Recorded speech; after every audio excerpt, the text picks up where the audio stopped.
from your experience, well, let me fill you in on what we do know about Ohio. It is like every other state.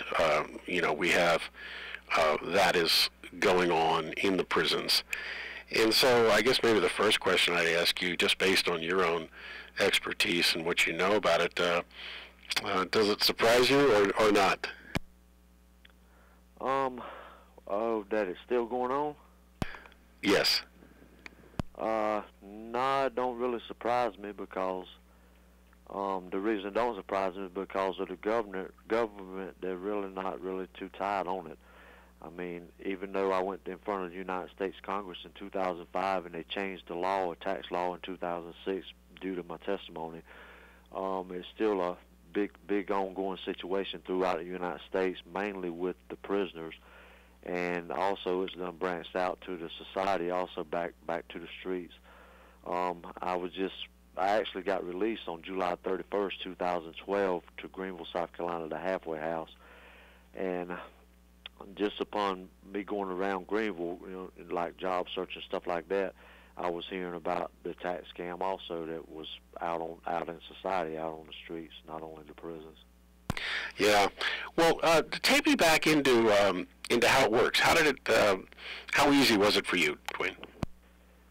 Well, it was fairly easy. All I ended up doing was just getting a blank W-2 form from the IRS, and I would type in the information. I might put somebody working at maybe J.C. Penney's or BMW or just any type of company I'd put them working at, and it was about one of the easiest things I've ever done in my life. I mean, I started actually back in 1990, and they ended up catching me in 2002, and I got by for a good 10, 11, 12 years on it, so it ended up like maybe $3 or $4 million that I ended up keeping off of it. $3 to $4 million. Yeah, pretty good bit. Well, so when we hear of, as I said, I'm looking at Ohio, but you don't have any doubt in your mind that this is still an ongoing problem here in Ohio. Yeah, definitely, still ongoing situation. Actually, I got a couple friends that lives in Cleveland, Ohio, that I met inside the BOP, the Bureau of Prison, and they have done been released, and they also are aware of the tax scam that's going on, and definitely it is going on in Cleveland, Ohio, too. Yeah. Now, were they just aware, or were they taking part in anything? No, they wasn't part of it. They was just aware of it. Yeah, actually, none of us, me and my two partners that originated from 1990, we don't file no more fraudulent taxes. Yeah, no, I know you. I know you've got to turn your life completely around, and really, it's just you can probably kick yourself just for having gotten back in, and I know that's a whole different story. Well, I don't mind really being back in because he killed a $200,000 restitution, which I could have paid it, but didn't really want to pay it, and he killed my 3-year supervision and release. So just hopefully, luckily, I might be out by Christmas, before Christmas. Yeah. Well, tell me, is the IRS dropping the ball here, in your view? You said, are they dropping it? Yeah, is the IRS not doing its job? No, I can't really see where they are. I mean, they might audit maybe a 1% of a million or something may get audited on the tax fraud. But, I mean, it seems like they would change the formats. Just to give you an example, like the W-2 forms or filing email on the computers or whatever. Seems like you would be required a fingerprint or some type of way to know that that's definitely you, I mean, because we use thousands and thousands of people's names and numbers that never even knew that we was filing taxes. Yeah, now, but I do know that from talking with the IRS that they do feel grateful that I think you have made an impact somewhat.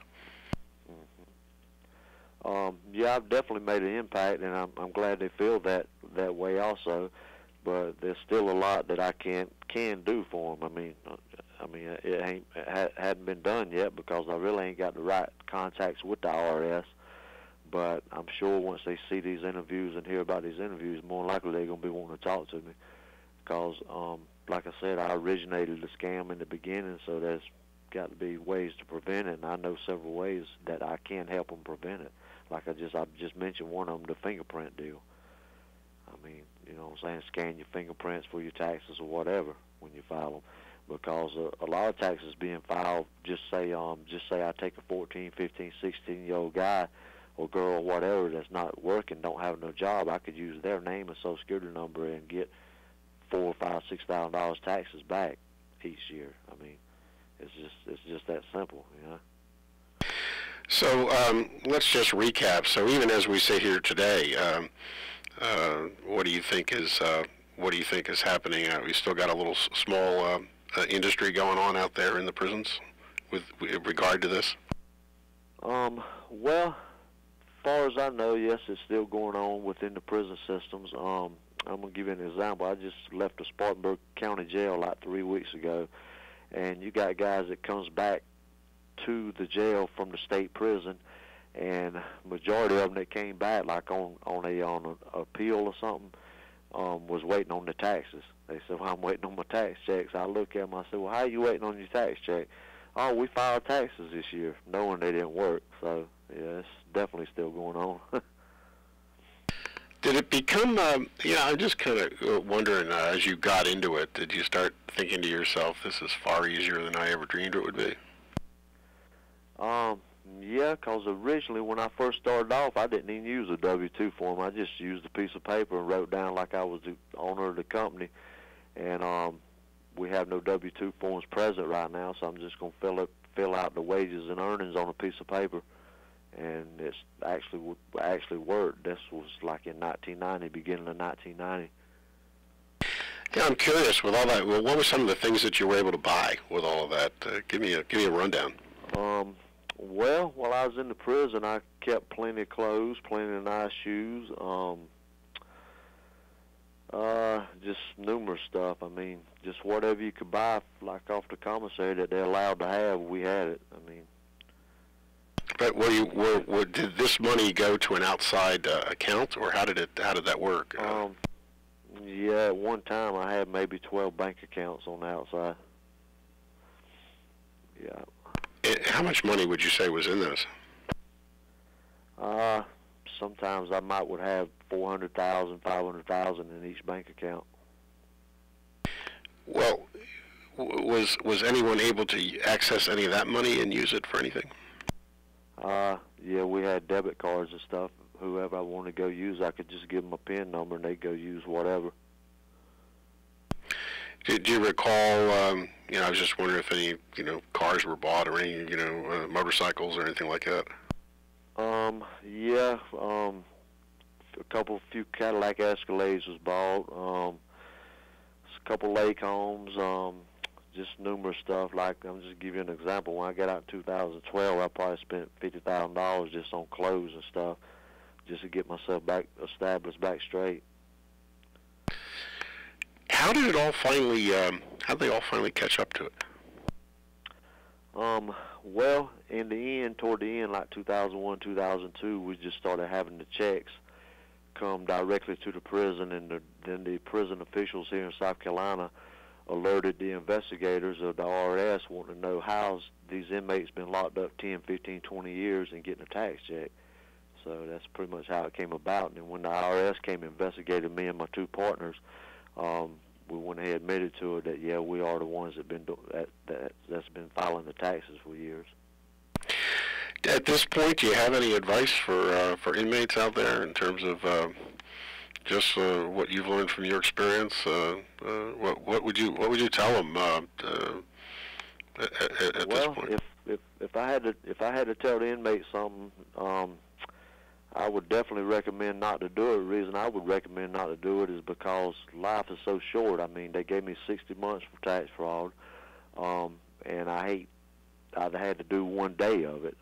Just like now, I'm back on this parole violation, and I hate that I have to do 1 day of it because tomorrow's never promised to none of us.